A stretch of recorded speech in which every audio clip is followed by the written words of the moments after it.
All right, sound is speeding. Gabriel, what's up? Not much. Just gotta plug in my headphone. Oh shit! Yeah. All right. I was talking to all of you here. Oh shit! Dude, this fucking cord, man.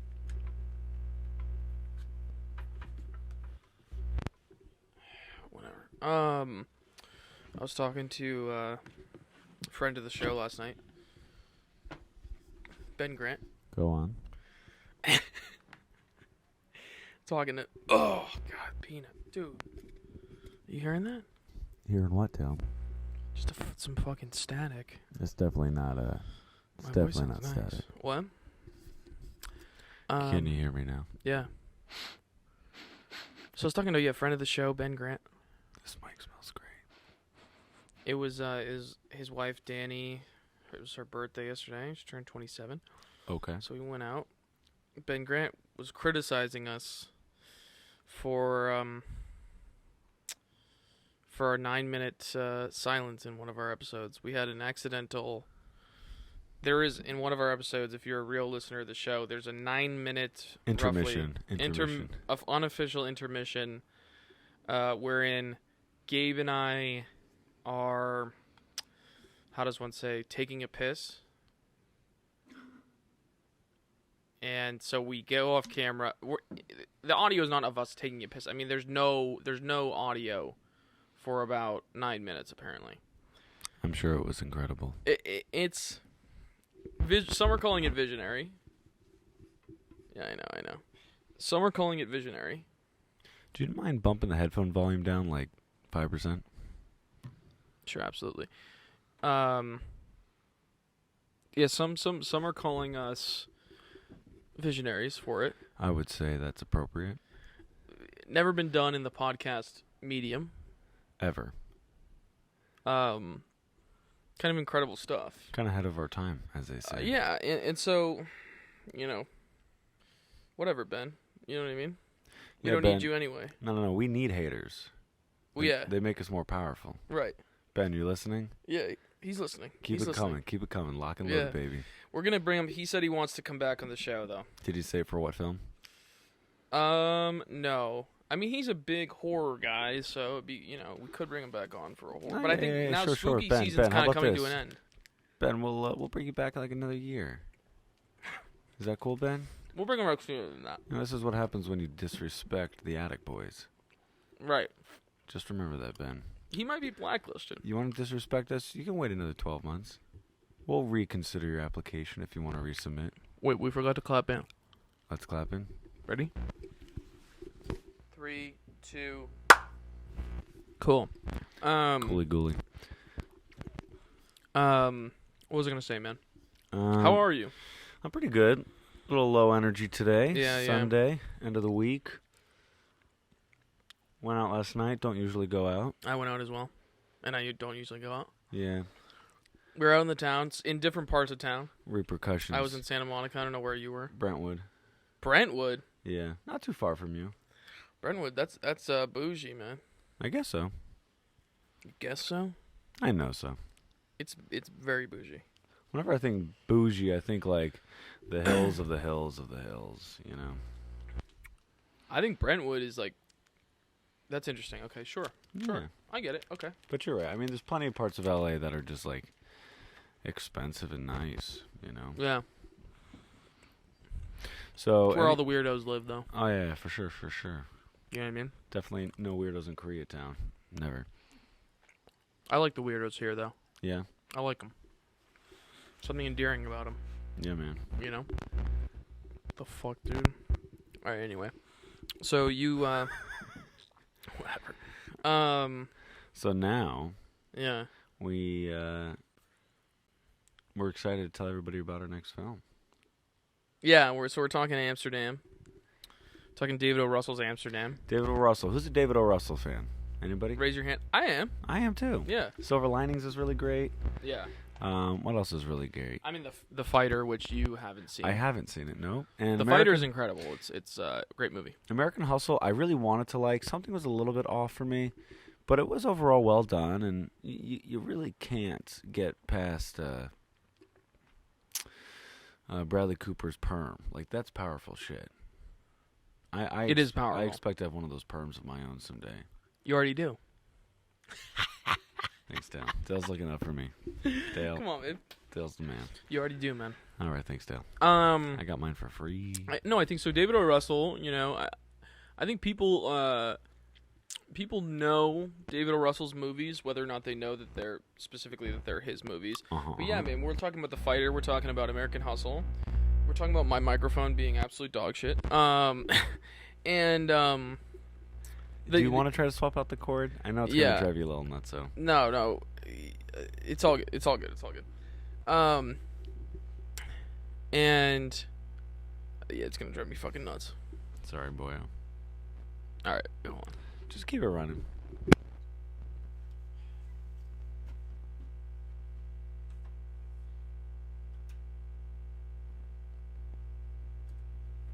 Sound's still going. I wonder if it's me now. Ooh, it's me now, Dale.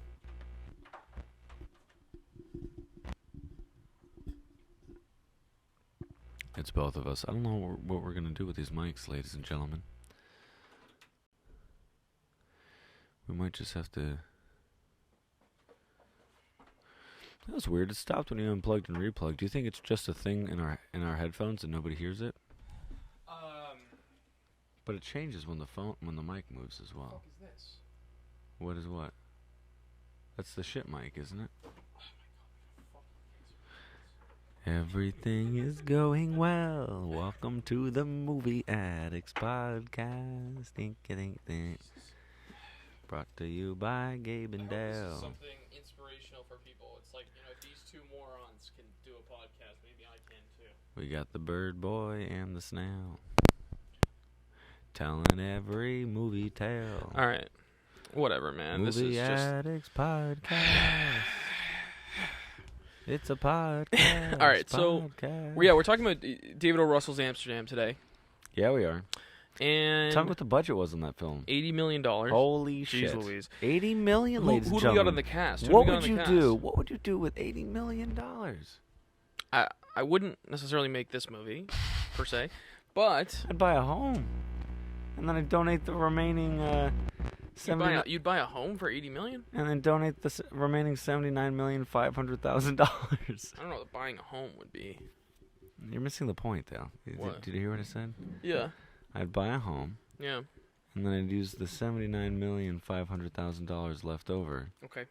For philanthropic purposes. Okay. Maybe I'd make a movie for like a couple million. Yeah. Put some money in the bank.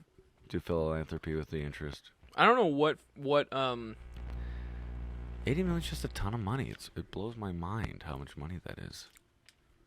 It's a lot of money, but most of that is likely covering the fees for the cast. Because who's on the cast? So on the cast we have Christian Bale as our leading man, so to speak. It's more of a character lead in this film, but yes. Explain what you mean by that. So when I think of traditional leading man, I think of things that go back as far as like Clark Gable in Gone with the Wind, and then you have other Matthew McConaughey could be a leading man, Leonardo DiCaprio, and Christian Bale in his own right is a leading man in films such as American Psycho, but in this film, Bale does his very chameleon thing where he transforms into a role that would not traditionally be of a leading man stature. He plays this doctor from the Lower East Side of, or I'm assuming Lower East Side. He plays this doctor from Manhattan in New York in the Jewish doctor, which is important to the story. Yeah, and the absolutely. In the early 1900s.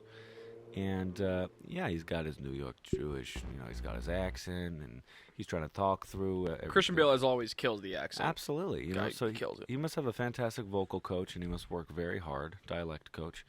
But the point is, this role he's playing you know, with like messy curly hair, grayed out. One of his eyes is missing. You know, he's got a teeny bit of, not a hunch, but something kind of. He's got some really fun physical body work. And why does he have those physical features? Well, he was a military officer in World War I, and he was a medic, evidently. Yes, but he was involved in an explosion that went off and hit him. And he has worn a back brace ever since. Exactly. Yeah. So, anywho, you know, the main question is, you know, why would I say Christian Bale is not a leading man in this role? Is because the role he is filling is a lead, and it is a character that is a man, but it's not some like dreamy romantic so and so, you know. Yeah. I do sort of, yeah. Do you think that the idea of the leading man, though, and what a leading man is, and what a leading male actor, what kinds of roles they might take and play, do you think that's kind of evolving and shifting? Or do you think it's Christian Bale just being later in his career and he just has to take different projects? I think it's both.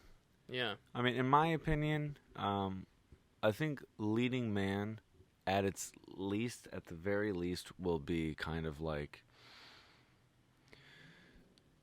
just like a character that is either looked up to, or somebody who has authority, or somebody who is like of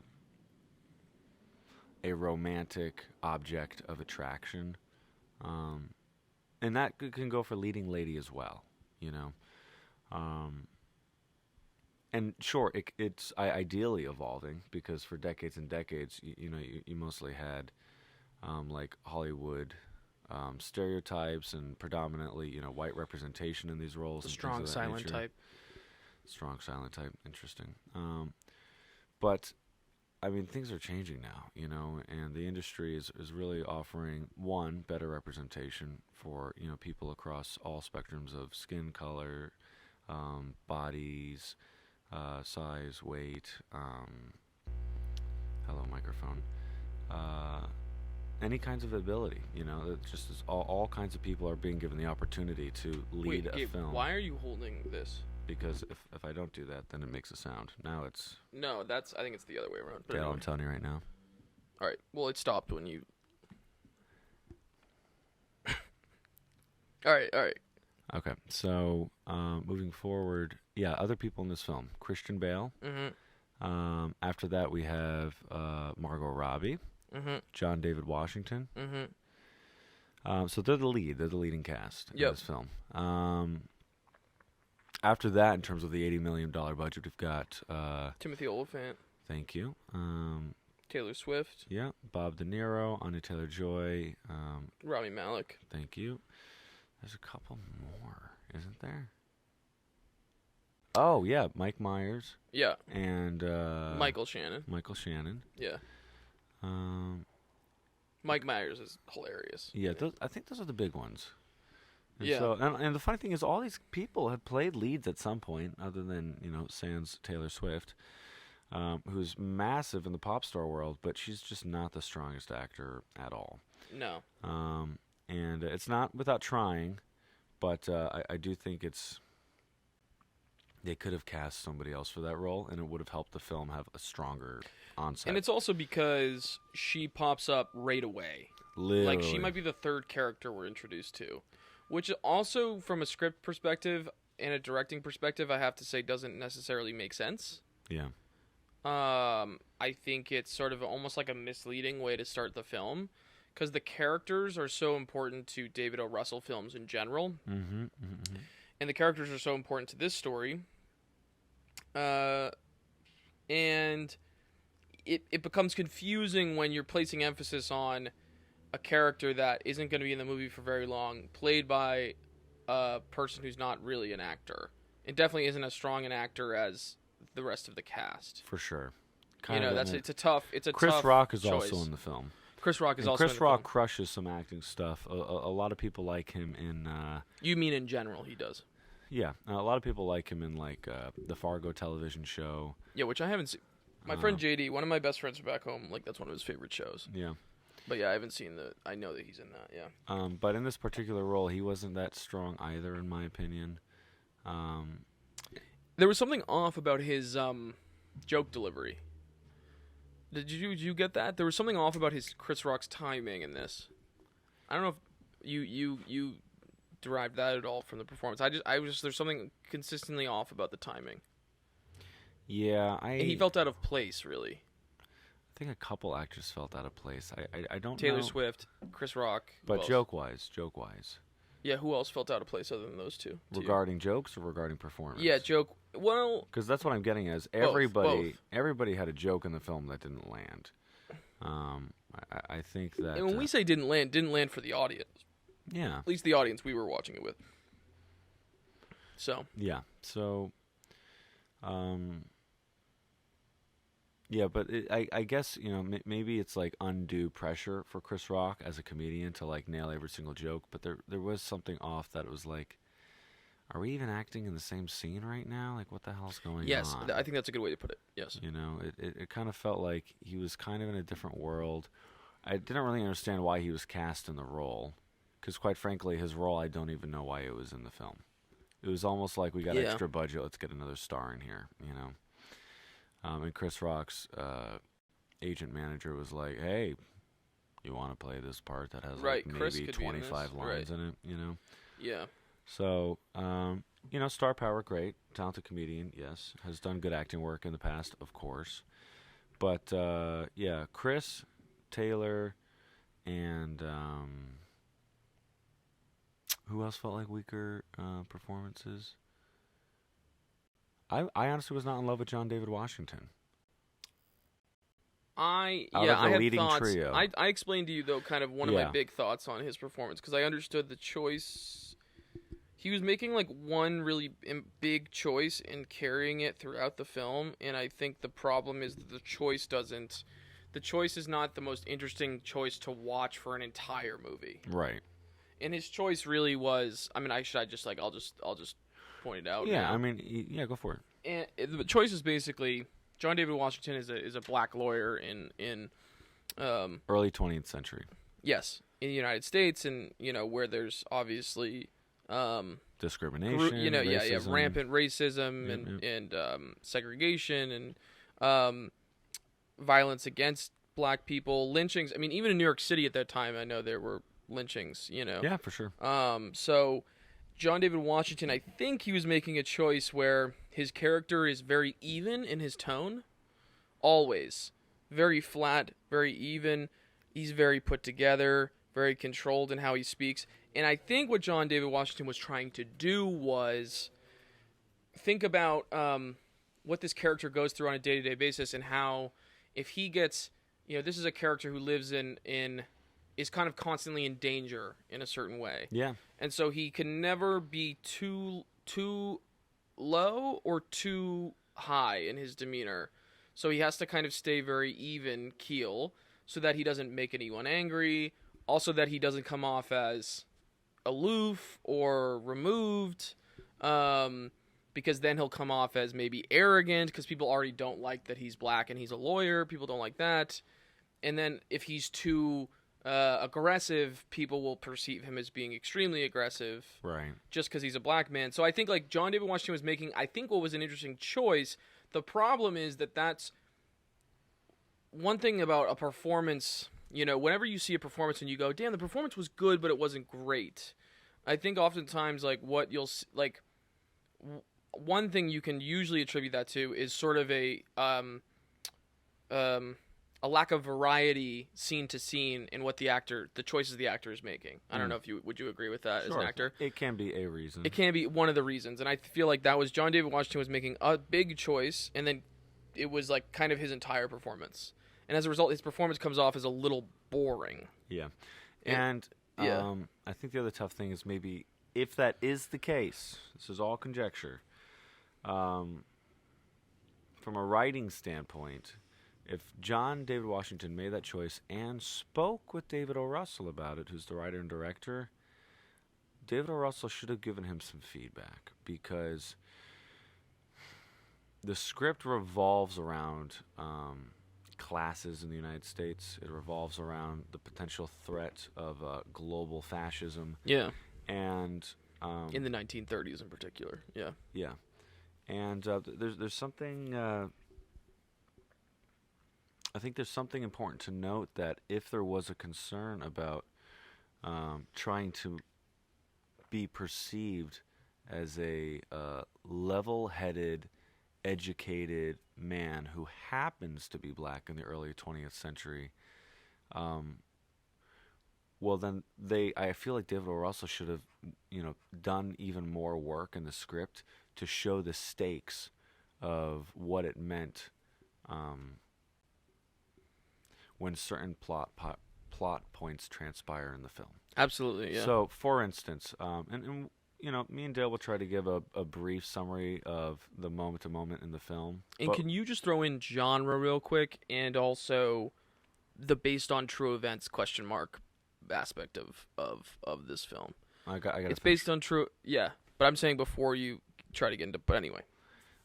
So regarding John David Washington's performance, there's a death of an important character at the top. And Chris Rock rushes in and makes the very salient point that this person who dies is a white woman, and as a black man, everybody is going to have something to say about that if you are responsible. And Chris Rock coming out and doing the whole telling, not showing, that whole thing, like yes. Show, don't tell. Yes. Like, that's all David Russell really had to offer in terms of, like, stakes for that moment. Yes.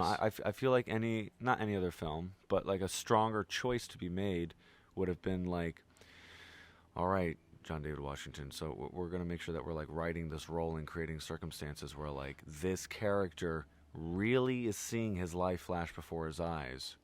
But I don't know, maybe it's because he was a lawyer that he was so good at being level-headed. I don't know what, but there was something that felt like the film could have spent more time in those terrifying stakes of the situation he was put in. Yeah. We literally have a film coming out last weekend right now, for anybody who's listening, Emmett Till, which deals with like a very similar time frame. I think Emmett, is that movie already out? Yeah, I'm pretty sure. Oh, okay. Yeah, somebody said they were going to see it last week. Oh, so, interesting. Okay. yeah. So I mean, Till is a huge historical event around a young black man being framed for a heinous crime against a white woman, and the injustices and the horrors of how the white monolith of the early 20th century reacted to it. But in the case of this character, like, I don't know, do you get the stakes for that for John David Washington? I think the stakes are, the problem is the stakes are baked into maybe. No, I was going to go a different direction, but I would say the short answer is no. The stakes never feel high enough, and I think it's also because the Chris Rock example you're bringing up is an interesting one, because it's intellectualizing the situation over emotional stakes, exactly. Which are always emotional stakes, especially in a movie, are always better than some sort of intellectualizing of the situation. Yes. And like a simple choice for the filmmaker even could have been Chris Rock says this, and then that moment we see a flash of like the woman's body underneath the murder. And what are they asking? So basically, basic plot. Do you want to hit your genre point though before we? Well, jump the genre, into plot? it's just a mystery. It's a mystery. This movie's a mystery comedy. You sort of were like pushed back on my assertion that there's a whodunit element, but there's a whodunit element. The whodunit. So Dale pointed out earlier, with good reason, that this is a whodunit film in terms of there's a murder and we need to find out who's responsible, because whoever's responsible is doing something that's deeply affecting the main characters personally. Their lives are in danger. They're going to get thrown in jail. They got these crazy people chasing after them. And also, there's something happening on a global stage level that's affecting it. The reason I get pushback on whodunit, is because whodunit is very much like in my opinion, an Agatha Christie English subgenre of mysteries, with like a detective and a very specific structure. And so the point is, yes, this movie does revolve around who did the murder. Is it a whodunit? I'm going to get pushed back and say no. See How They Run most recently came out. That's, whodunit, on the page, like by the book, as is Ryan Johnson's Knives Out film, another whodunit. Yeah. I get what you're saying. I guess I'm just saying there's like a whodunit. There's a whodunit element. Is I guess what I was saying. The pursuit of finding the because and what I mean is there's the setup. The thing that sets the story into motion is Bill Meakin's passing, right? Yeah. And are we going into plot right now? Yeah, just real quick, just as what the setup, how it sets up the movie. All right, so we don't have to get too in the weeds, but like no, let's just let's paint a broad picture. Basically, John David Washington and Christian Bale are best friends. John David Washington's name is Harold. Christian Bale's name is Bert. Bale is a doctor. Harold is a lawyer, and they both met in World War I in Europe.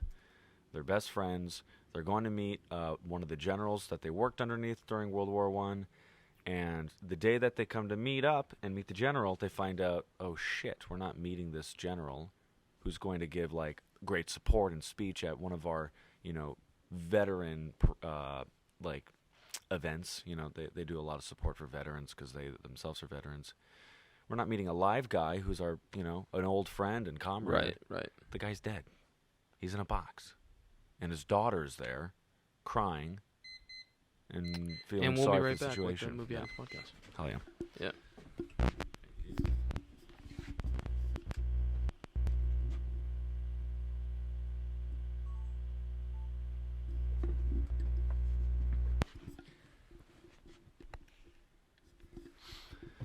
So we're suddenly thrust. So hello. Trying to figure. So we're suddenly thrust into this world that Christian Bale and John David Washington, right off the bat, Harold and Bert, they're like already rug pull.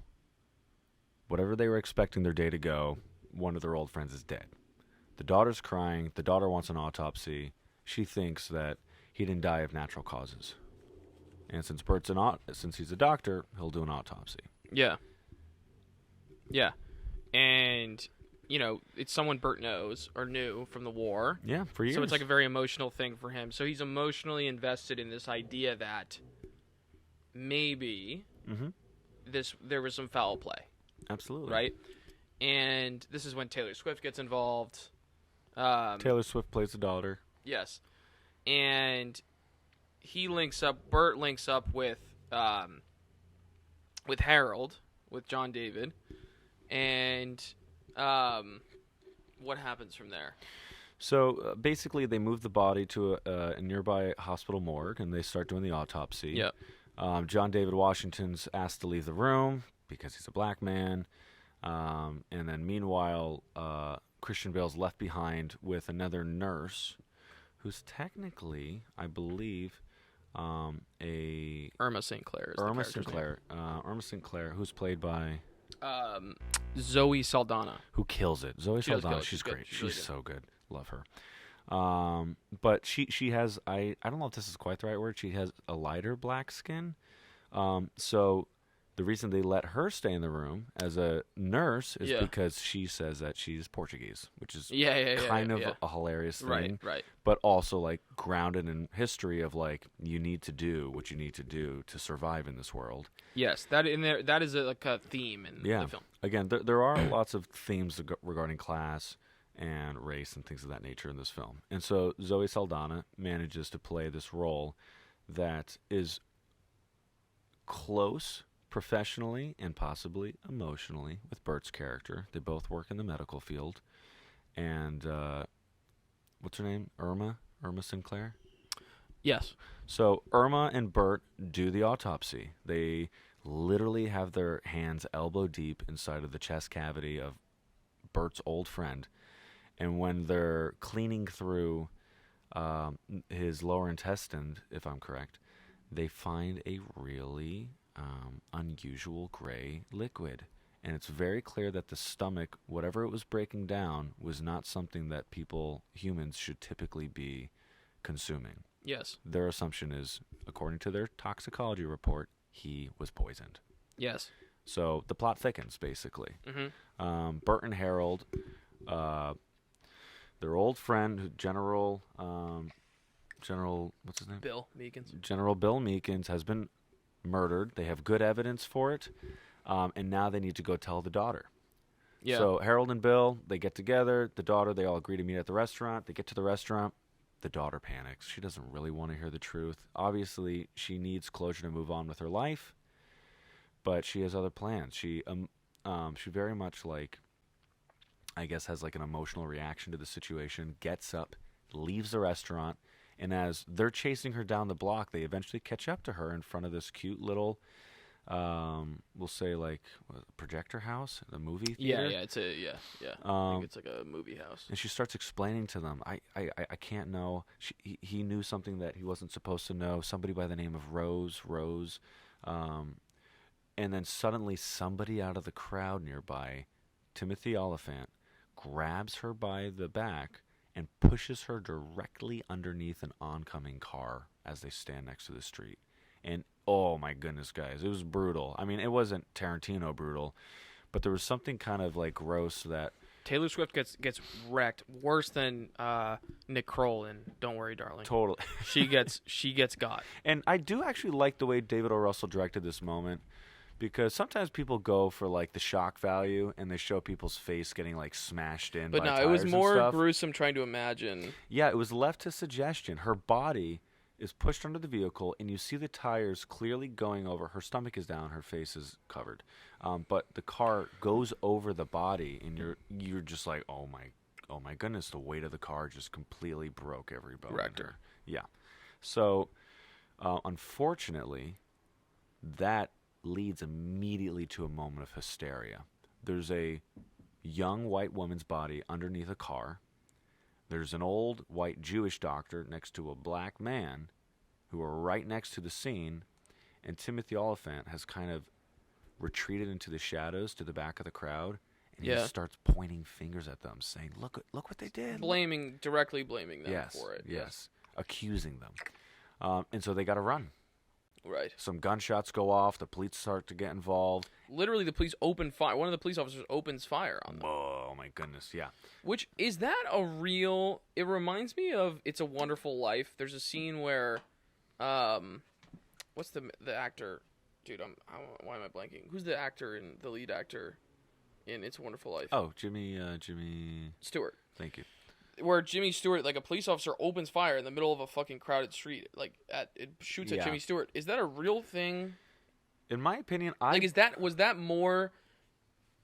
I mean, it's almost, not to be naive. I mean, it definitely, similar things happen now, right? Clearly, because we've seen in the media that police officers do open fire on people. We stick to the circumstances, but there's something insane about this crowded street, and he's just open firing on them.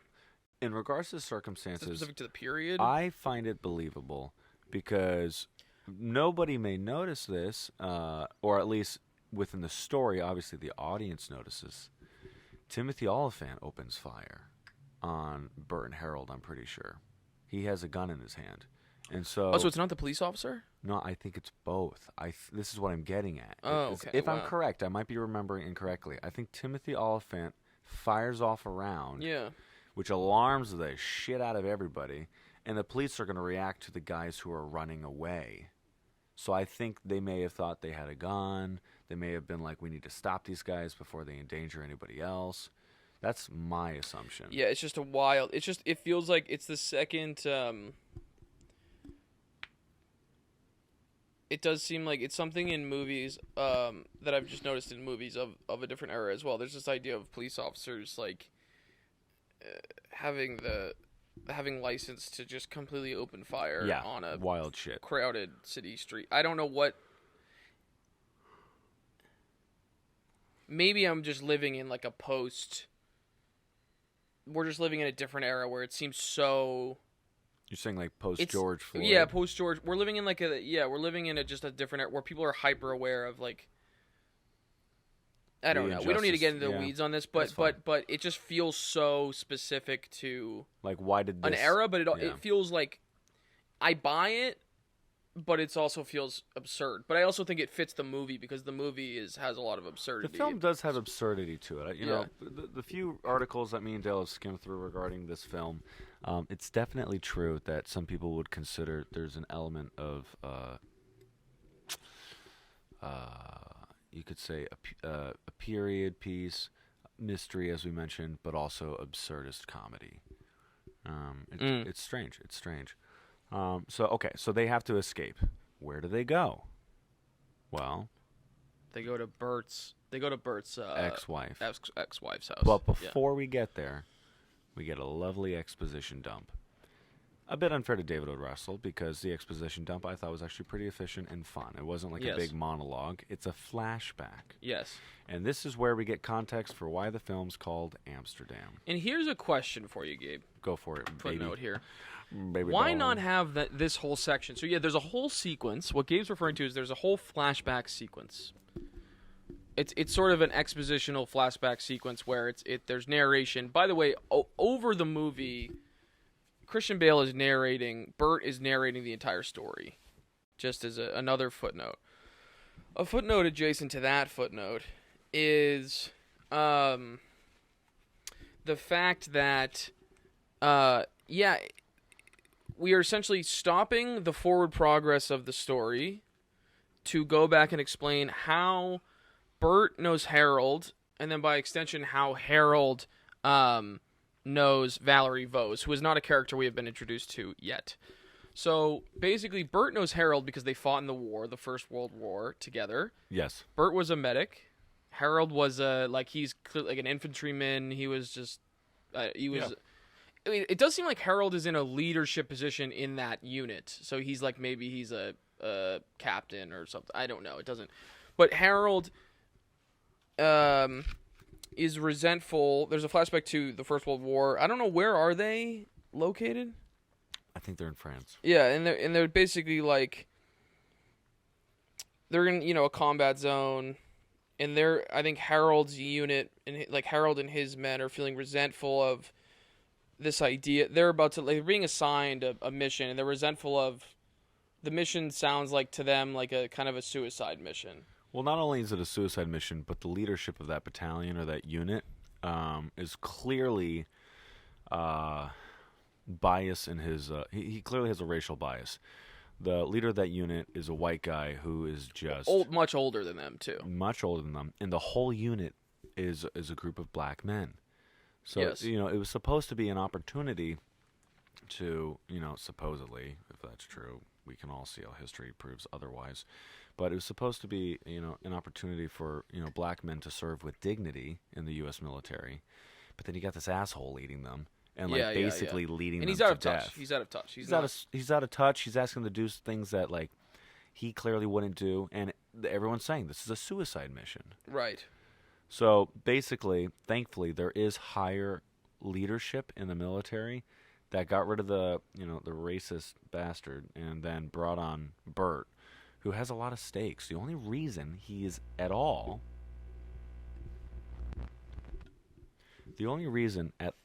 that he's in France as a military officer is because as a doctor, he wanted more respect from the medical community. The woman he loves, his father-in-law, is a leader in the medical community. And so he's constantly chasing the respect of his in-laws. And they're like, well, if you really want to, this is kind of like not what they said, but what they said. If you really want to do what's right for this country and for yourself and for the community, go serve. They're probably trying to get him killed off because they don't like him. Yeah. But technically, he didn't die. He comes back and to their dismay, really. I mean, really to their dismay. So, long story short, what David O's trying to set up there is a world of that's really where there's a class divide, where war is really something fought for the sake of rich men to line their pockets, and the people who are dying are of a lower class, socioeconomic class. But there's a huge class is a huge theme in this movie, right? So class and race, I would say. Yeah. So the reason this is important is because you got David Washington with the very exhausted and disgruntled unit. And then you've got Bert, who rolls up and has been assigned this unit. He doesn't really know for what reason, other than that, like, he's reliable leadership. And they basically form a pact. I'll watch your back, you watch mine. Yeah. And they both have high stakes because everyone wants to get back home. And Bert's like, hey, I've got a medical license, I've got a wife, I got a family. I'm trying to get back too. Yeah. And then we kind of cut to the sequence where they meet. They Margot literally, Robbie. They meet Valerie. They meet in a hospital after getting blown up. Yeah, they're in tough shape. Terrible shape. Harold's back is blown to smithereens, part of his face, and then Bert literally loses an eye. Yes. So the two of them are lying on the bed. Margot Robbie is this beautiful French nurse who nobody can talk to, and they're pulling out all of these. Like, she's pulling out all this metal shrapnel, and suddenly these people, like, barge in, and they're like, what are you doing with the shrapnel? She's literally just putting it in an aluminum can. And it doesn't look like anything wrong until you realize she's keeping it for herself. Yes. She's not, like, just throwing it away or returning it to... and you realize that she doesn't actually speak French. Yeah, so she's yelling at them in French. Yeah. She's saying, back off. She's yelling at, like, the staff of the French hospital in France. Yeah. And you come to find out that after she manages to convince them to go away, and she gets to keep her little bit of shrapnel, that her and John David Washington get wrapped up in a very cute conversation in English. It's a great scene. It's one of my favorite scenes. In which they're both speaking like New York dialects. Yeah. They're both clearly from New York, Manhattan, wherever. And John David is clearly, they're very charmed by each other. They clearly have like a crush on each other. Yep. And Margot Robbie, I mean, I would stop here to say Margot Robbie is, I mean, she is just great. She's a great fucking actor. I mean, like, definitely one of the best actors of her generation. And I feel like she keeps proving that over and over again. Like, she's a real highlight of this movie. It's, kind of nuts to me how good she is, and I just keep seeing her and stuff where she's just excellent. So I mean, like, I have to give her props, and I think in that scene with John David, I think she's really elevating John David's performance. I think that's one of John David's best scenes in this movie, and I think that's due also in part to Margot Robbie being a great scene partner. I have one judgment currently of Margot Robbie in this film. Okay. And it is criticism, you're saying? Yes. Okay. But it's not her performance. I think it's more so her casting. Okay. Interesting. Margot Robbie, based off the times that she's played Harley Quinn and a couple other roles, she is almost getting, as you would say... You should think she's getting typecast a little bit. She's getting typecast as like the crazy New York girl. I do think that's something that it's possible we'll see her. She'll change it up when she comes out in Barbie. I'm sure Barbie's going to be a whole different vibe. Yeah, she's probably making moves to. But because that's it. Yeah. I just we can talk all day long. We can talk all day long about how she's a great actress, but like, she's incredible. I felt like it was just like, all right, let me watch Margot Robbie do her New York accent and her crazy girl thing for 2 hours. I'm going to say I didn't get so hung up on that. That's interesting. Maybe you got more hung up on that because you have more exposure to New York that I don't have. I also watched her probably as Harley Quinn. You didn't watch that, okay, did you? no. Well, no, I did. In Suicide Squad, I did. She's in that, yeah? Yeah. So I've seen her in that. So I've seen her play the character. Okay. Wait, I've seen her play the character in multiple movies. Yeah. I've seen her play the character. Oh, well, then you get it. I get it. Yeah. I don't know. I also, this is another level beyond the casting. It's the writing. I don't entirely like the way that role's written. I think she's kind of used as like the quirky, mysterious girl that let's fall in love with. Okay, interesting. I liked how You guys like that ASMR apple? Yeah, people love it. That's interesting. I thought the interesting aspect of her character that doesn't get fully explored was the idea that she has she's part of that Vose family, right? She's part of this fucking crazy nutso family, and she's labeled as the crazy girl by the craziest person ever, who's Libby Vose. Right? Is Libby Vose are they? I forget how Valerie's related to Libby's married into the family. Libby is Tom's wife. Got it. Which is Remy Malek. And so Tom and Valerie are brother and sister. Correct. Okay. And I loved that. And I feel like the movie almost didn't explore that. The problem with this movie also, I really think there's too much going on. Yeah. Like, I think just objectively, like, because there's too much, and I think it's like David O being like, oh, this is interesting to explore. Oh, this is interesting to explore too. Oh, and this and that. It's like, yes, but I think what makes, not that David O. Russell has an obligation to do the same thing every time, but his best work is always, it's very simple, it's character focused, and it's really focused on emotions and relationships dynamics. Yeah. And that's clearly a strength for David O. Russell.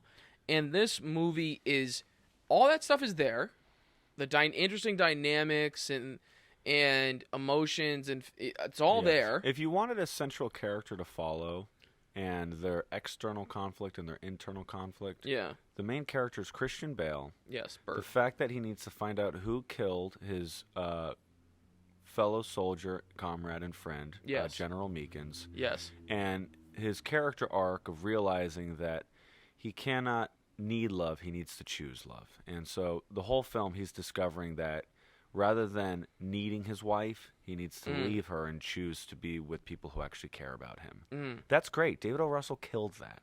But there's just so much other shit going on that's surrounding that. Yeah. And it really does. It feels like you and I have been talking about a lot of movies that are coming out recently. Don't Worry, Darling is in this category. Movies that go theme and messaging over story. And it never really pans out because the audience can always smell that something's awry. Too much plot, too little plot, but what about relationship? Yes. Like, people are going to the movie to see a fucking movie. If they want to read a New York Times article, that's something else. Yeah. Like, the movie is not supposed to be a movie is not supposed to do what a book does. You know, a movie is not supposed to do what a news article does. A movie is not supposed to do what an essay does. Like, they're all different things. They're all unique forms. With different strengths. And the funny thing about that, though, is that, like, the button on the movie is very simple. Because at the beginning, Christian Bale's narrating about, what is it? I forget what his opening narration is about. It's about, like, also, now I'm also realizing the narration's a little unnecessary. It's a little pretentious. It's a little, like, esoteric. I don't even remember what he's saying, but at the point, what you realize his narration is really about is when they're leaving, when John David and Margot Robbie are leaving to go back to Europe. Yeah. Because that's where they can be free, they can be an interracial couple, all these things. Then Christian Bale's like, you know, I imagined, you know, maybe I'd run off with them and go back to Europe. But then he says, but I stayed. But why does he say that he stayed? I can't. Because I don't know, because he needs to choose love and he wants to make a life in New York. He can't be in Amsterdam all the time. That feels paper thin, too. I don't know. You know? It doesn't really I didn't even think about this, too. Like, David O. Russell, God bless you for, like, trying to make, like, an inspirational story. And la-di-da. But, like, there is something, I didn't even think about this. There is something kind of dark and overshadowy about the part that the fascism part? About that at the end of the film. Where do they go? Back to Europe. Because they're like, the U.S. sucks. Did World War II happen yet? Right. You think the two of them survived that shit? Well, I mean, that's 6 years down the road or something. Do you see what I'm saying, though? Yeah. I know, but I felt like the movie could have done something so much simpler. And what the movie was trying to say at certain points was really simple and really pure and actually really lovely, which is like, life has good parts, and then it has great chapters that are magical and beautiful, and then it has ugly chapters, and there's reality. I thought it was trying to say there's reality in both kinds of chapters, right? reality is not here, it's not there, it's everywhere, right? So like this whole thing of they're in Amsterdam, because they spend all this time in Amsterdam and they're having a great time, and they don't want it to end because it's this fantastical time, you know. Just Harold and Valerie are falling in love. Yeah, they're finding new friendships. They're dancing. It's awesome. In terms of grounding this in plot, before we started going down this digression, we were talking about how Margot saved them in the French hospital, and as Dale just said, now their life's picking up. They're living in this like beautiful, dreamy moment. They're all they leave France, they go to Amsterdam, they're partying, they're on vacation, they're together. Yes. In Margot Robbie has some sort of thing where she says this is the good part of the story, and right now all we have to worry about is the good part, something like that. That like there will be another part that's like there'll be a bad part, and then we'll come back together. And then I feel like that's never followed up on. Am I fucking tripping? No, she comes back to it later. What does she say? No, she says this is the bad part. I don't mean. No. What I mean is that feels like a big idea, and is the ending even speaking? It feels like that her saying that and addressing that is something that the ending is going to have to speak to, and I don't know that the ending really does that. That like we're coming back to another good part? No, but like that's a big statement. So it's like if you're going to throw that big statement in the middle of the fucking movie, is the whole movie going to be about that? Do you get what I'm saying? Like, I don't... Like, there's something about the script that's, like, a little, like... Almost, like, frantic. Almost, like, scattered. Do you get what I'm saying? Like, it's a lot of disparate...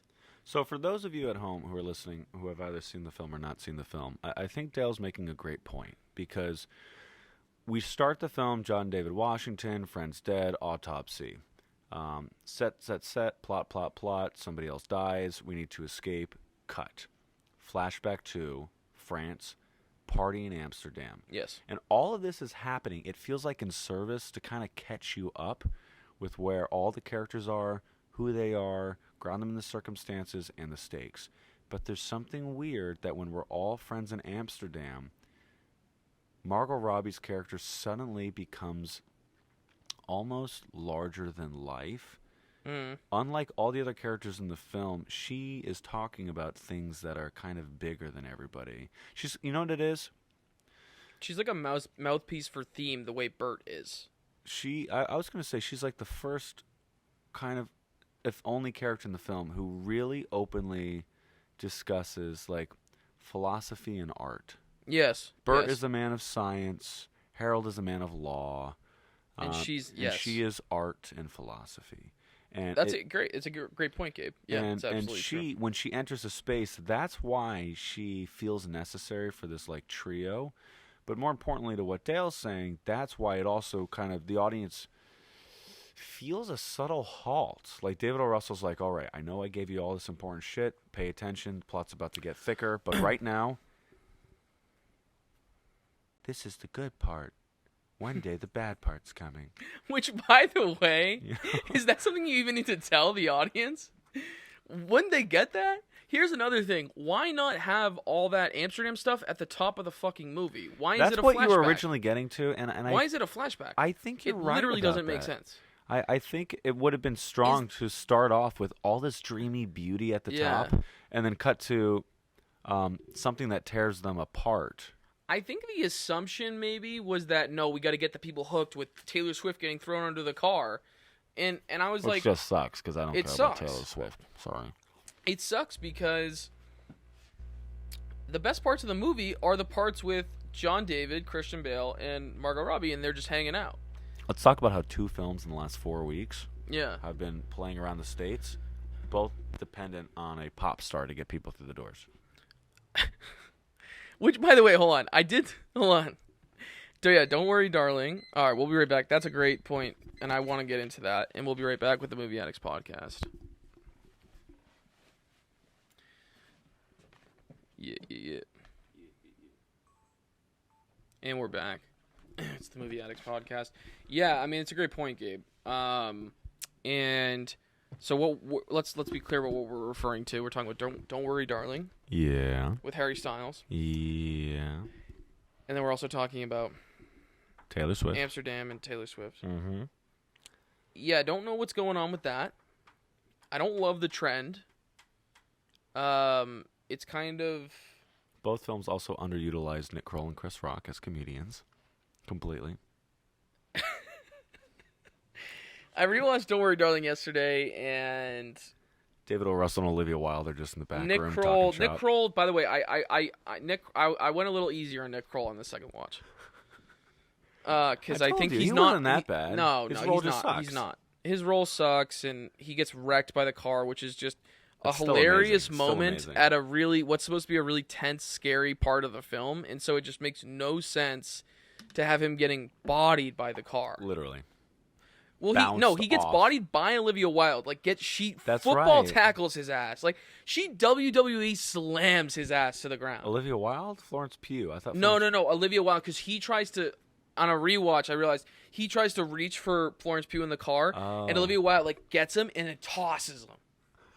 She literally, I wish I could name, like, a WWE wrestling. She WWE, like, she slams his ass. And then he runs out into the street, and Florence Pugh bodies him with the car. Yeah, I mean, to be fair, he tried to stop her with his body, so I don't know what else he expected to happen. The guy's a moron. His character is a fucking idiot. Sorry, Nick. Sorry, Nick. Sorry. So to keep it present on here, why was the film set up with present-day circumstances? Yes. Stakes are high. Suddenly, our two protagonists are framed for murder. And then we feel the need to go to a flashback? Yeah, it doesn't really work. It doesn't. It doesn't because here's the thing, right? Once I bought into the danger and the jeopardy after Taylor Swift got run over by the car, which I did, I started to buy in. Go on. Okay, now we're going back in time, but I was just now buying into the fucking plot in the present. Yeah. Like, why are we now... It just, like, fucks up the flow of the movie when I think movies... This is a big swing I'm about to take. Swingy dingy. I think there's a presumption right now. There's too much of a presumption certain filmmakers and I think studios are making. There's too much of a presumption being made that audiences will tune out, I think, faster than they actually will.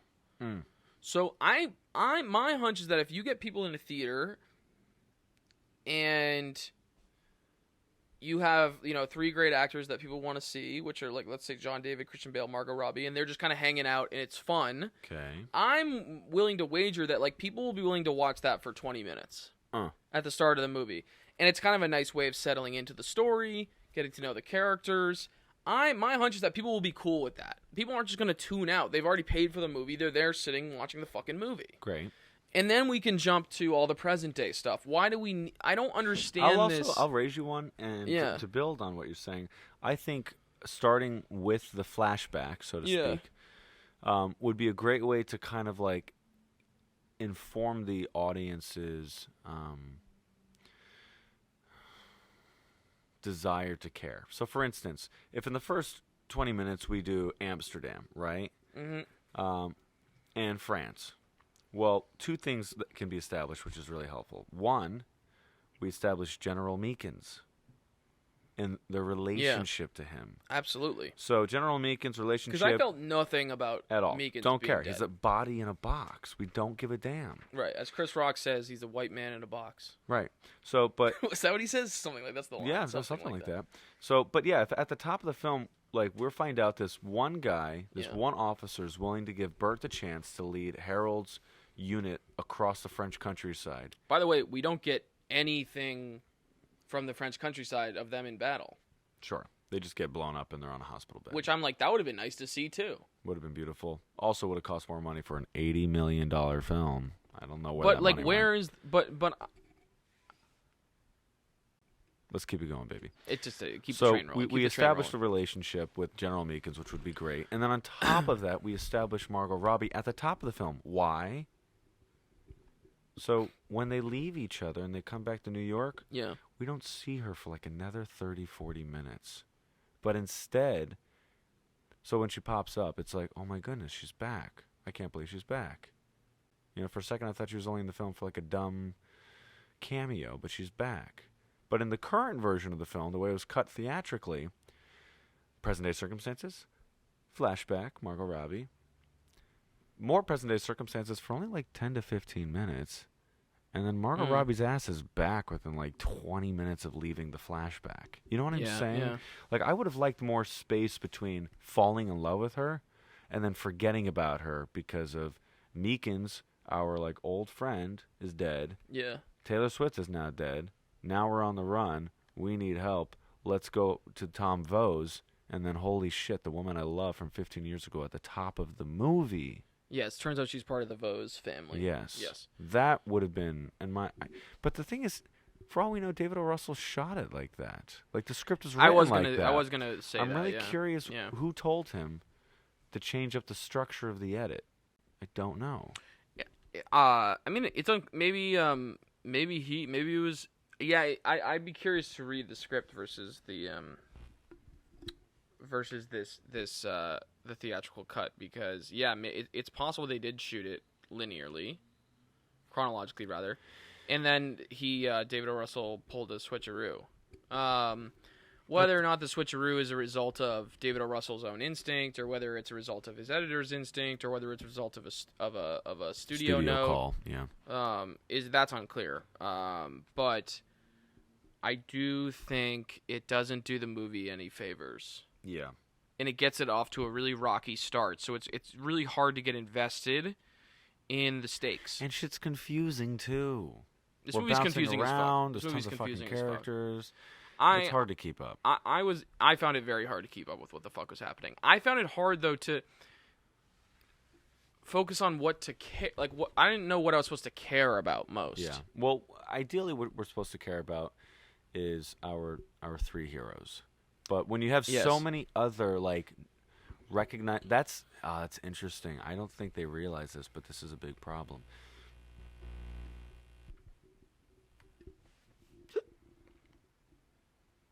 If there were only 3 celebrities in the 3 main roles, I think it would have been easier. Yeah. When you fill every ensemble role with like a household name, I agree with you. You pay attention to every single ensemble role. Yeah. So whereas the studio's like, let's get him in here, let's get some star power, let's sell some tickets. What you're actually doing is you're kind of taking. First of all, you're inflating your budget by $1 zillion. But yeah. Anyway. Second of all, in terms of like the story, it's just harder to follow. Yeah. Because you literally are paying attention to everybody and not to the 3 amigos. Yeah. You know? So it would have been fun if like maybe Mike Myers popped up for that one little cameo. Mike Myers in this movie is a highlight. I mean, he's really, really funny. He's one of the strongest points. And it's Michael Shannon, it's funny, Michael Shannon sort of takes a back seat, clearly I think intentionally, to Mike Myers' comedic brilliance. Because Mike Myers is just really, really funny. And they have great chemistry. There's interesting duos, by the way. There's the 2 cops, the 2 detectives who are hilarious. Okay. And then there's Mike Myers and Michael Shannon who are playing. They're like one of them is British. Mike Myers is British intelligence, and Michael Shannon is like he's CIA, I think. Yes. So it's established that their time in Amsterdam. Yeah. They're running covert operations in the countryside of Amsterdam, posing as businessmen. Yeah. In order to infiltrate the operations of fascists in Central and Eastern Europe. I guess Southern as well, because Mussolini was a fascist at the time. But they both just sound like businessmen. They're clearly doing things to like keep tabs on what the hell's going on in Europe during the I guess the late 20s, early 30s. Yeah. Because this is post World War I. Present day is in 33, but these men have clearly been doing this operation for several years now. Yeah. So long story short, Mike Myers and Michael Shannon get involved in the story because they appear as like this kooky little duo who like randomly show up in Amsterdam during the good time of the film, but they actually prove a lot of significance later on in the film because they are part of the reason we can connect the pieces and reveal who the big bad is in the end because of their hard work they did in Europe. So the story progresses after Amsterdam. We're back in present day, and they realize that just before Taylor Swift dies, she's like, Rose, Rose, my father knew something about someone named Rose. And when they go for help, they find out that whoever they're talking with says she must not have been saying Rose. They must have said Vose. Yes. Vose is one of the most... Oh, no, it's Bert's wife. Bert's wife, yes. Just to be clear, she's not just a family member of like a very talented man in the medical community. You know, she's not just a daughter of a powerful doctor. Beatrice van den Heuvel. They are literally like old money New York. They are very well connected. Yeah. Bert and Harold are on the run from the cops. They slip into his ex-wife's house when he's not supposed to be there because it gets him in trouble. And also, she's terrible, by the way. Well, she's just like completely. We can get into that. She's like I think the idea is that she's kind of a. I don't know. I think she's like the suggestion is that she's kind of like a narcissist. So we're talking about two different things. Sorry. One, yes, this woman is a narcissist in so much as she sees the world revolving around her, and she uses people as objects. Like Bert is just a character in her story. Correct. But Bert needs information. Who is this powerful Rose person that hired us to look into Meekin's death? Mm-hmm. You know, and she replies, "Rose? I don't know a Rose. I know a Vose." Yes. Which is literally one of the most powerful names in town. Yes. So that's where we go on to the Vose family. But briefly, to come back to Dale's point just a second ago, yes, she's a narcissist and all that lovely. I don't know if selfish is quite the right word, but she is self-centered in many ways. But what's scarier is she also fetishizes Bert. Like, there's a weird detail about that. Yeah. Explain that. Poor Bert walks around with a glass eye and a back brace and terrible scars all over his body, specifically on his back. And just for a brief moment, in privacy, his ex-wife is like, "Can I please see your scars? Can I just look at them real quick?" Wait, okay, wow, I don't remember this. Remember this? No. And he's kind of like, "No, honey, no, please, not right now," you know. And she pulls up his jacket and runs her fingers across the scars of his back, and she basically says, "Oh, you're so ugly. You used to be so beautiful." And he's like, "You're a deviant. Why are you doing this?" Wait, I don't remember this. You don't remember this? Oh man. No, wow. I don't know why it didn't stand out. Maybe I just had a nightmare and made up all this shit. No, but I think it's interesting. It was just like another thing in terms of like class. Irma. What is she fetishizing? I think she's fetishizing the other of his scars. The fact that he's like disabled. You know? Yeah, I mean maybe it's also this she's a woman in power who this male struggle in a war that like her family doesn't, they're involved in on a high level, but they don't understand the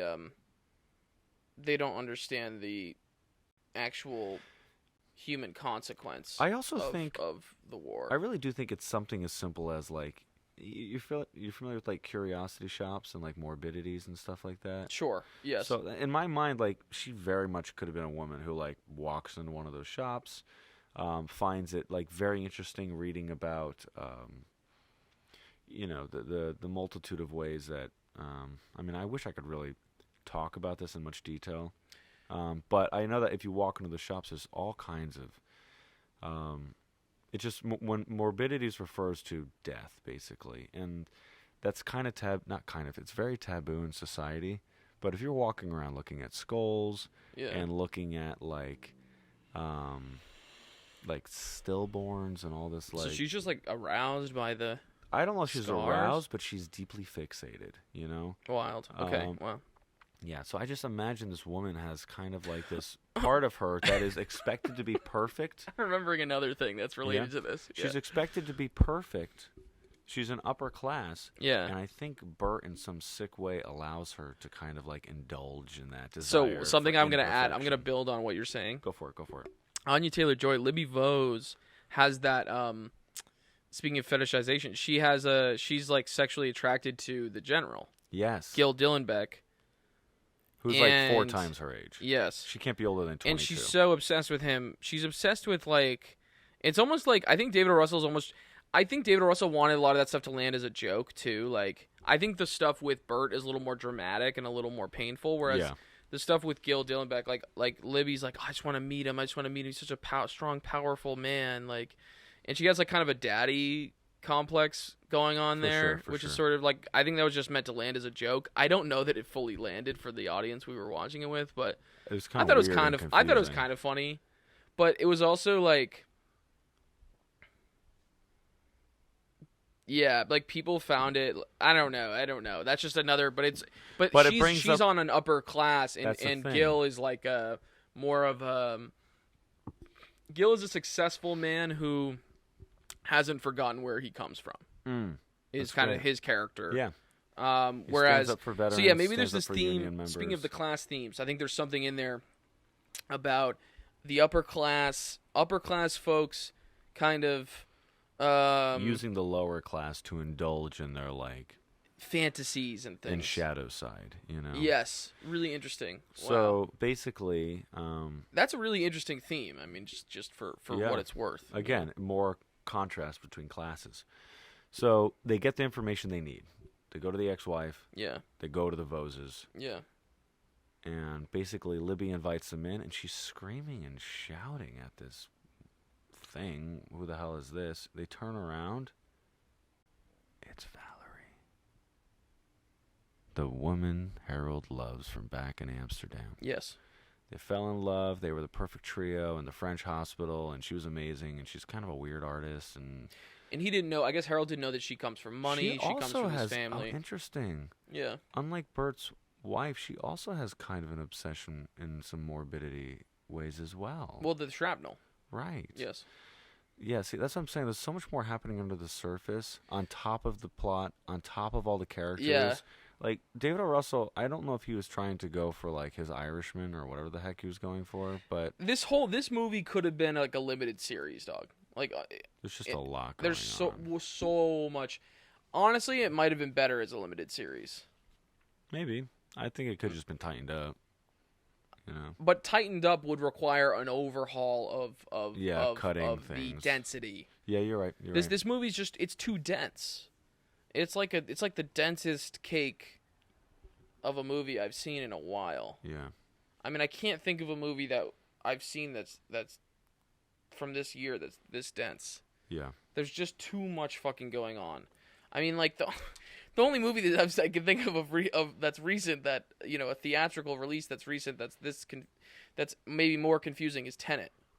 That's like the only thing I can think of that's still more haven't confusing. Seen it, but like I would like to. Like I actually think Tenet makes more sense than this. I believe that. And I mean, Tenet, the link there is that John David Washington is in both movies. Right. Just fun fact. But yeah, it's funny though. You resisted my labeling of this movie as a whodunit. I think it has the plot intricacies almost of a whodunit. That's fine. Right? Is that fair? That's fair. Like it's. I guess there's always an issue with a movie wanting to be so many different things at once. Yeah. And I think this movie is trying to be too many things. It's trying to be a political statement. It's trying to be a cultural statement. It's trying to be a historical statement. All these things. But I wouldn't doubt if this film is considered kind of a failure right now. In 15 years from now, people might look back and be like, that film was ahead of its time. I will say, execution-wise, it could have been done better. And to Dale's point, a series would have been great.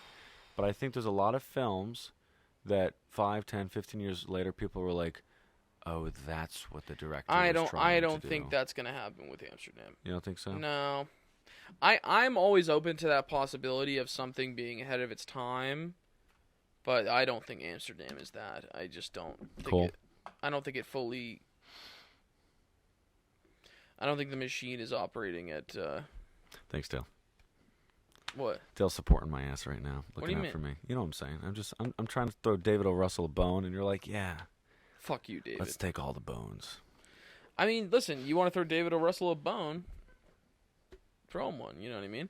Done. I just think. Yeah. I don't think this is David O's. It's not his best. It's totally cool. Do we want to? Anything else we want to? I kind of want to just kind of blaze through some of the remaining points of the plot. Yeah. Basically, what happens from there is that Valerie reunites with Harold and Bert, realizing that Libby and her brother Tom have been kind of keeping Val stuck inside this like big mansion. She lives in like a side room. Valerie was just so free in Europe, and she was able to make her own art. And here she's treated like a psych ward patient. She's treated like she's nuts. Yes. And she's also diagnosed. They've diagnosed her with several different, disorders or ailments. And they're treating by the way, her none of which she has. Yeah, they're treating her psychiatrically for something, and they're paying a doctor to come do house visits, and the doctor's a fucking quack. Like, it's all made up. It's all fabricated. It's messed up. And by the way, I caught on to that right away. I mean, come on. What the hell was that diagnosis? No, it was nothing. It was a big nothing burger. Like genetically induced neurosis? What the hell is that? Right. Or something like that. And the doctor, they confront the doctor about it when they're leaving the house and ask him, yeah, what is her diagnosis? Yeah. And he's like, genetically induced. What does he say? That's all I remembered. It's genetically induced neurosis, which I don't know if that's actually what he said, but it was something kind of ridiculous. And they're like oh, yeah. Well, that wasn't an issue before. He's like, it advances with age. All right, it's bye. Yeah, exactly. And they're like, huh? All right, let's just speed through the rest of the fucking plot. So they reconnect with her. They have a nice tender moment. But then suddenly Tom and Libby are freaked out because who are these strangers that are trying to talk to her sister, and suddenly they're locked in their sister's room, and her sister's nuts. And so they send their security to basically knock down the door. They knock out poor Bert. Bert, the doctor, just hits the ground. His eyeball flies out. And meanwhile, David Washington gets in a good punch, and they get transferred over to Tom. So upstairs, they're in Tom's meeting room, and they basically give him the pitch. Hi there.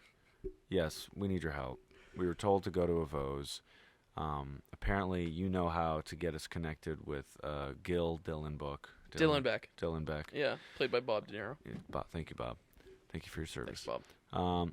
Can you get us connected with Gil Dillenbeck? And Tom basically says, no, you kind of got to do it yourself. Yeah. But you can do it because if you have a picture with him, he'll recognize that shit. But he plants the idea in their head. Tom knows what he's doing. They didn't know who to go to, and he's like, Dillenbeck might be the one who can help you out. And there's a reason for that. Exactly. So they go see Dillenbeck, and Dillenbeck basically rejects him at first with his wife outside. And then he looks out the window, and he's like, no, I changed my mind.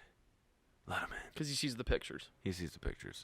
And so they come upstairs, and there's this cute moment where it's kind of like coming to The Godfather, and it's like, prove you know me. Like, what's your respect? And so he's like, sing me a song. And they're like, a song? And he remembered a song that he had heard them singing. To him in France. Yes. And so they're like, we don't. And earlier in the movie, they made up a song. Yeah, they call it a nonsense song. Yeah. Basically, they choose random words in the French language, and they just sing them with a fun melody, and they harmonize. It's like a fun little scene. It's cute. It does show like it's a beautiful way to show like a childlike camaraderie. Yeah. And I'm all on board for that. Yeah, same. And so it was nice like having like 45 minutes later that moment come back where it kind of colored their life that they sang the song for people all the time. They had a lot of fun, probably going to bars and singing it when everyone's drunk, and maybe when they're like hanging out at shows and parties they would sing it together. And at one point Dillenbeck heard it. So when they sang it, he's like, all right, I remember you guys. What do you need? And they basically tell him, we need you to tell a speech. Dillenbeck says, I'm going to give you a 3-album recording contract. with Capitol Records. We're gonna put this shit on vinyl. Have you guys ever heard of the Beatles? It's 1933. Yeah, the Beatles, dude. By the way, it's 1933.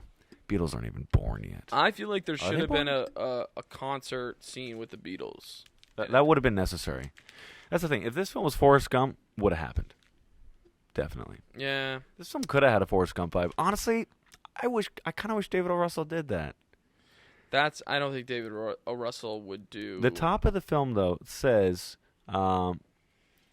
these events are mostly true or something like that. And most of this stuff actually happened. And so it would have been a lot of this. It would have been really fun if the film, which is trying to be tied into lots of historical events and stuff, were peppered in real moments like Forrest Gump vibe. You know what I'm saying? Where they were actually there, and that's. Oh, they kind of tried to do that though. Yeah. With the newsreel moment with Bob De Niro. That's what I'm getting at. Dylan Beck has that newsreel, and by the way, that newsreel was clearly based on an actual newsreels about the real guy. And by the way, the real guy, I looked this up. So the real guy who Bob De Niro, the guy's name was not Dill Gillenbeck in real life. His name was, the real General Smedley Butler was the guy's real name. So that at the end of the movie, after in the post credits, they show that clip of Smedley Butler on camera, basically giving one of the speeches that Bob De Niro is giving in the newsreel in the movie. But anyway, so that might be, by the way, the only. We'll be right back. It's the Movie Addicts Podcast. We're gonna take this one home for you.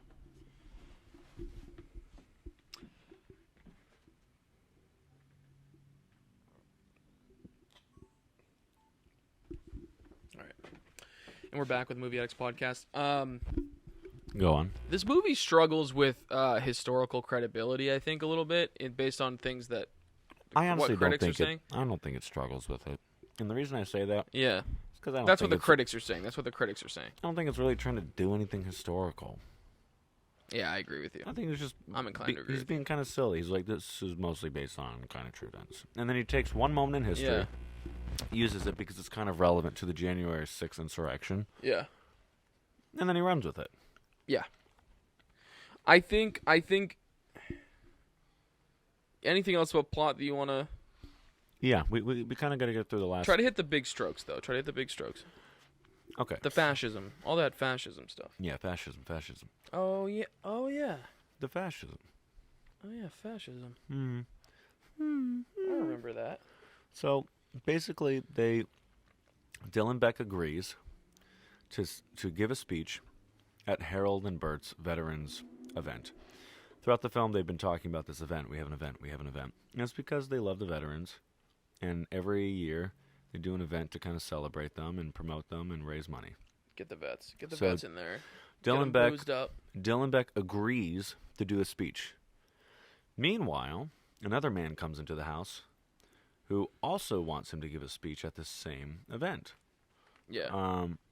Guy with the briefcase. Yes, on behalf of the Society of Fives. Yeah. Basically, he wants to encourage the veterans to rise up and appoint Dylan Beck as Supreme Chancellor of the United States of America. Yeah. And the idea is that in order to get our country through wartime, we need to overrule the Constitution and have a leader we can trust. Yes. Emergency powers, all that good stuff. And he agrees as part of the plan. So basically from there, the rest of the story kind of leads up to the big Veterans Affairs event.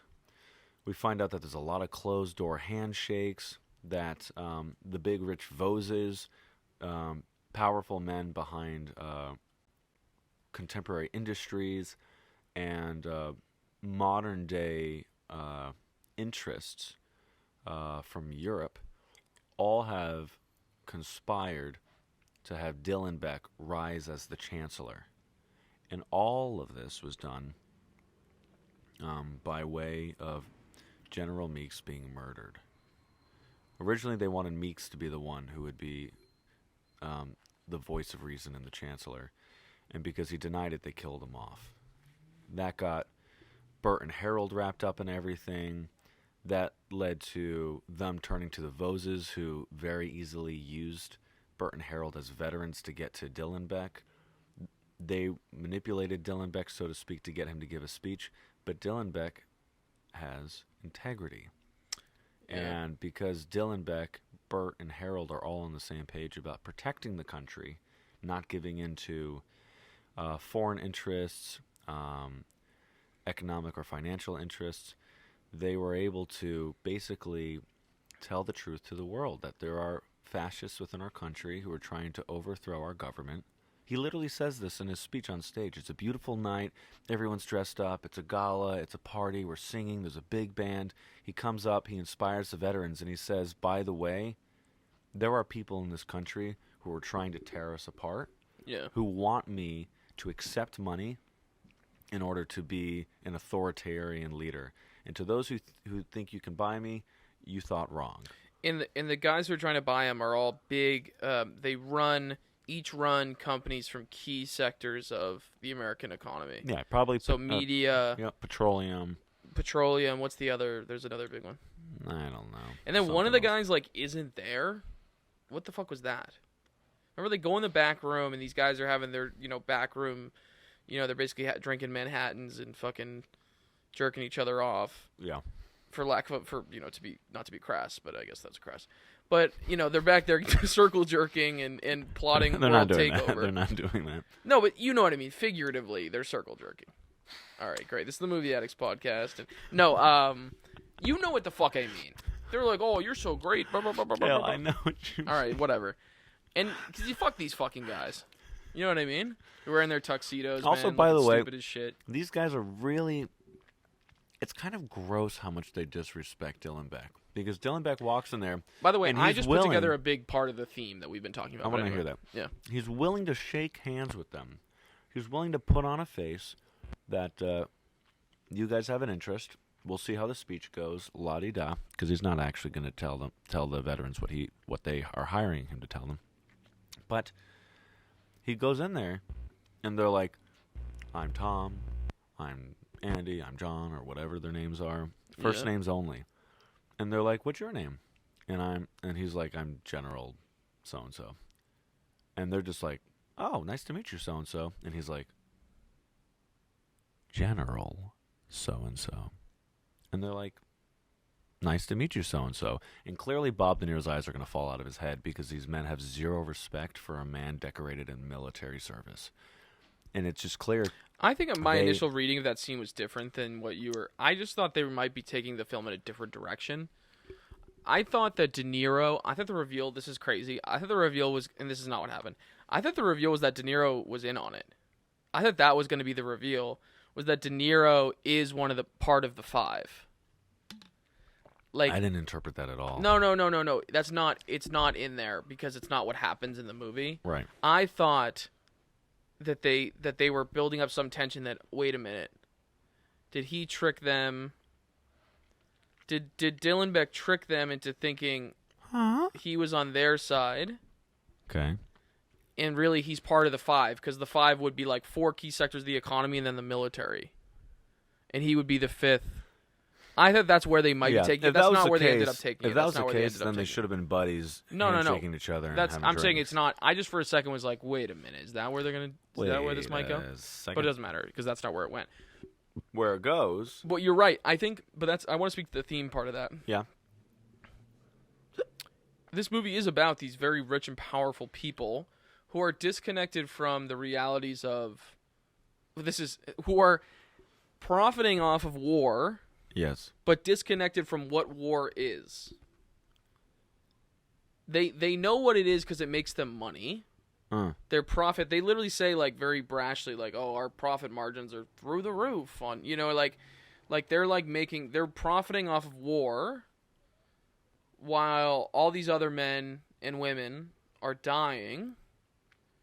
Yeah, I mean, Dylan Beck is just a piece of the puzzle of profiting off of war. Well, he's another even though pawn. He's so powerful and so revered, he's just, which is kind of what it means that Libby Vose, Anya Taylor-Joy, is fetishizing him, because he's so exotic to her is like this, like the man, a man of like, this is what I'm not realizing. I'm like this man of like morals and like dignity and principles is, I think, so foreign to her that she sort of fetishizes it. Maybe that's a reach, but like I think there's something in there. There's something in there. Whether it's that or just the fact that he's an old guy who's in the military. Because she's used to hanging out with people who are just fucking liars all the time. Like her husband is Tom is actually delusional. By the end, you realize Tom is delusional.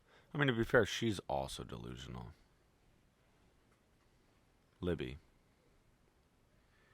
Yeah, it is like they're two characters. The whole they are like almost competing for like who can be more delusional. Totally. It's kind of like that's the kind of that it feels like that's that. It's dynamic. wacky tobacky. But anyway, let's bring it home. The climax of the film basically is he reveals the plot to destroy America, and he tells them it's not going to happen, and I am for my fellow veterans, and I guess vote, basically stuff like that, and so.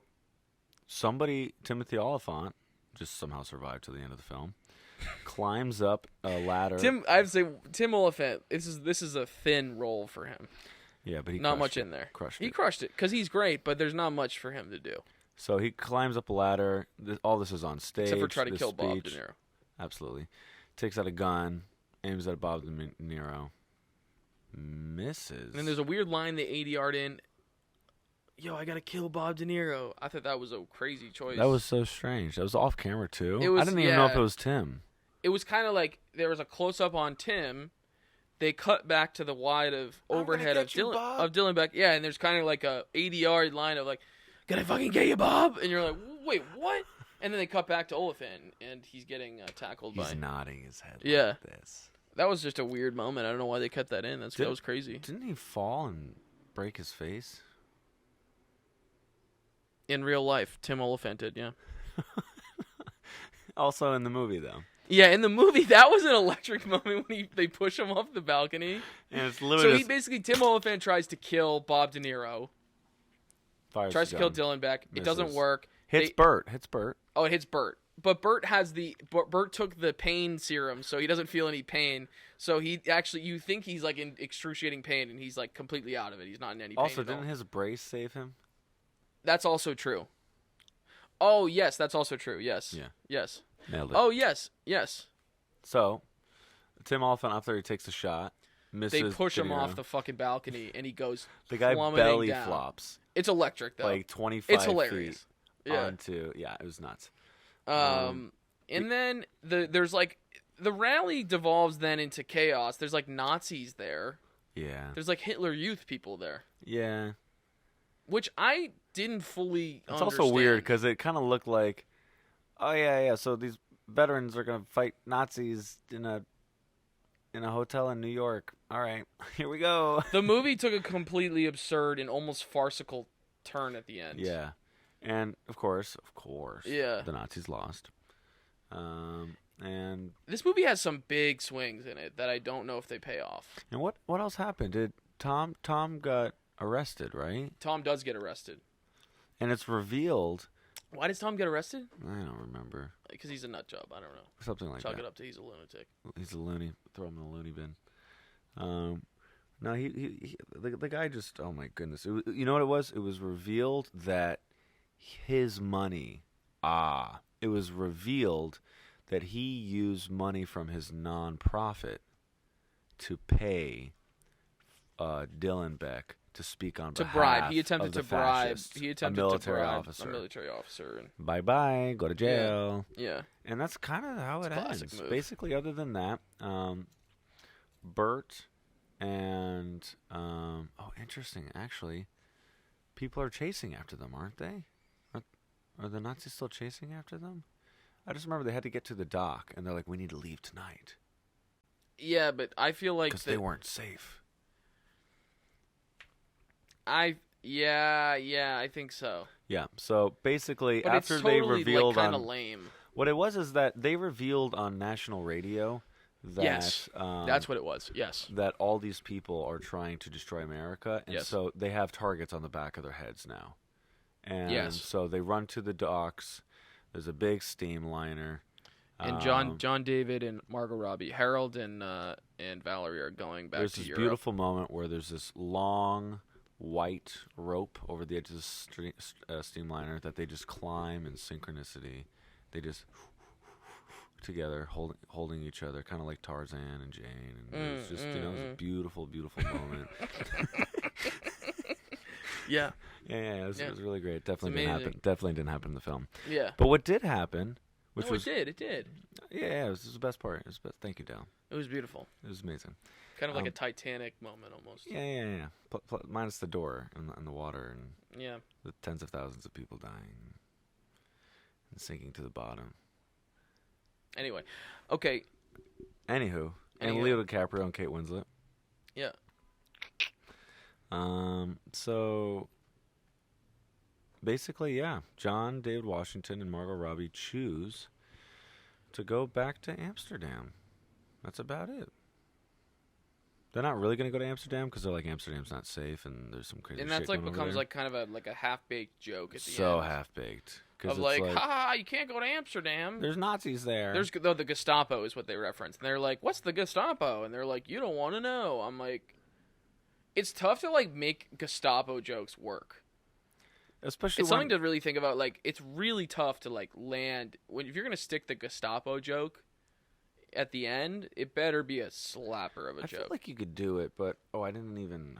I think a lot of movies recently that have tried to be, a lot of movies that have tried to like. I don't know if you've noticed this. A lot of movies that aren't comedies that have tried to infuse humor.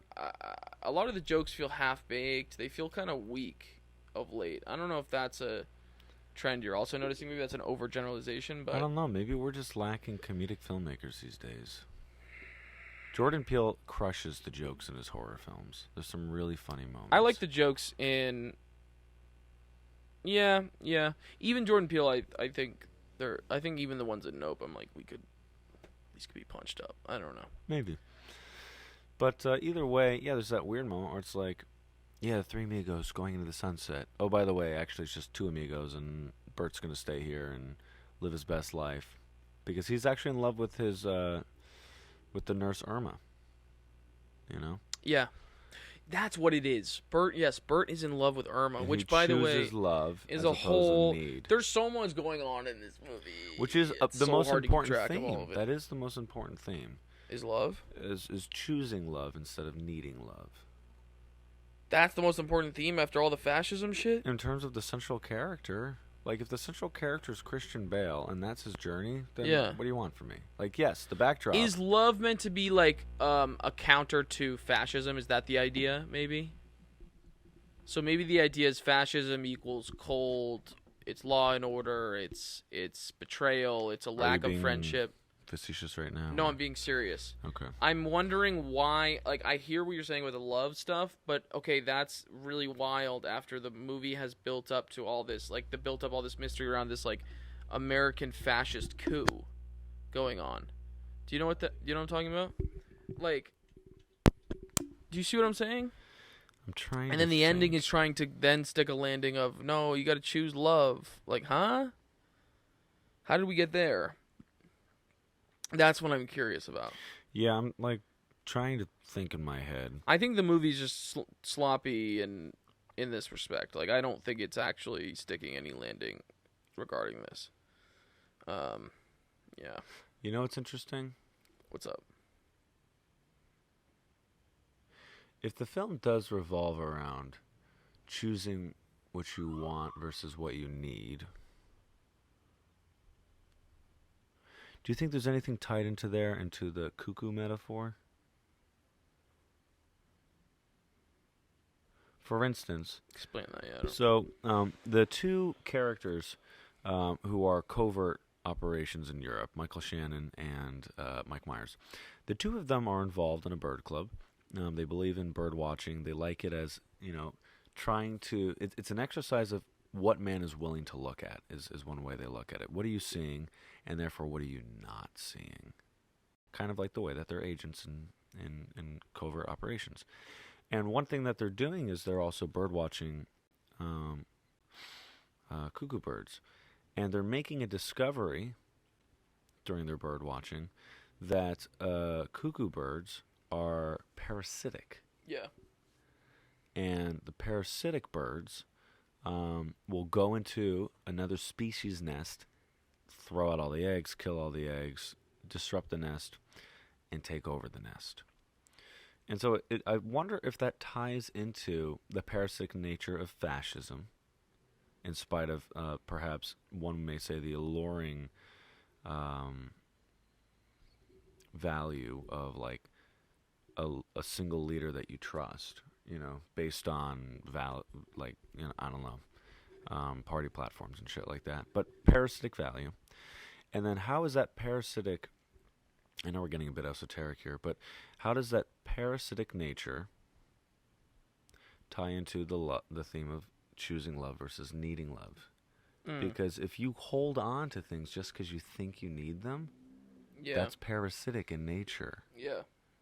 Yeah. Like the wife, she was a fucking parasite. She was holding on to him only for her own pride, to put him down and lift her up. Yes. She wasn't choosing love. And that's with what him. Kind of all the higher class now that I'm thinking about it, I think are that way. I think that's what the film is. People are constantly choosing to do things because that's what they think they need to do. Yeah. They're being very impulsive. Whether it's about like money or doing things constantly based off, knee-jerk desires. But yeah. Rather than like taking a step back and thinking like, am I choosing to do this? Is this what I want? Is this what's best for others? Yeah. I don't know. Thoughts, Dow? I think you made a nice, interesting point there, Gabriel, and I think I ran in circles, but I think there's something in all of that. Yeah. It seems like you have maybe more faith in Amsterdam than I do. I have faith in David O. Russell's pursuit of using global events and personal relationships to show how we should learn to choose to love those around us and not just live in parasitic relationships based on need. And fascism is fascism is the thing in the story that's anti. Yeah, it's parasitic. It's not loving. That brings up the Voses as well. Actually, now that I'm thinking about it, because the Voses, they use Libby, they use Valerie to make themselves feel good about themselves. I got this, crackpot of a sister. I have to help her. Yeah, this is my way of feeling like I'm helping her. Even though she's just awful. Yeah, meanwhile, they're parasites to her. Yes. Yes. Yeah. Yeah, it's literally everywhere in this story. It's a really interesting point, Gabe. I like it. It's a nice button on the episode. I mean, for this thing, let me know right now. Cock up or lock up? At best, it's a clock up. For me, I think it's a cock up for me, man. I can't lie. That's totally. It was too confusing to be a clock up. It was hard to follow. Christian Bale crushed it though. Christian Bale crushed it. The performances. That's the thing. Is like I love great performances. There's a lot of really interesting performances in here. Yeah, namely from Christian Bale, from Margot Robbie. The other thing too that sucked, and I'll go back to this 1,000 times. Whatever movie you thought you saw, we're going to see based on that trailer. It was another misleading marketing. It was so much fun having 70s rock music, or was it late 60s? I forget what the song was, but like classic rock music, on top of all these like pre-World War II characters. It was such a cool contrast, and it got me hyped up for this ensemble film, where like who knows, all bets are off, and there's going to be an awesome climax, and that just wasn't what I saw. Yeah. I think it's becoming an issue, right, with films being marketed in a misleading way. Yeah. Sometimes for the better, in this case, definitely not. No. Like same with like Bullet Train, right? We were sort of misled by that marketing, and the marketing doesn't indicate what the movie is. Again, I think, And you might disagree with me on that, but I don't know. No, I see what you're saying. I also feel the same with Bodies, Bodies, Bodies. Yeah. But the difference is, I think Bodies does the right thing in terms of getting. You even felt that way with Barbarian, didn't you? I didn't watch the trailers for Barbarian. I thought you did. After I did.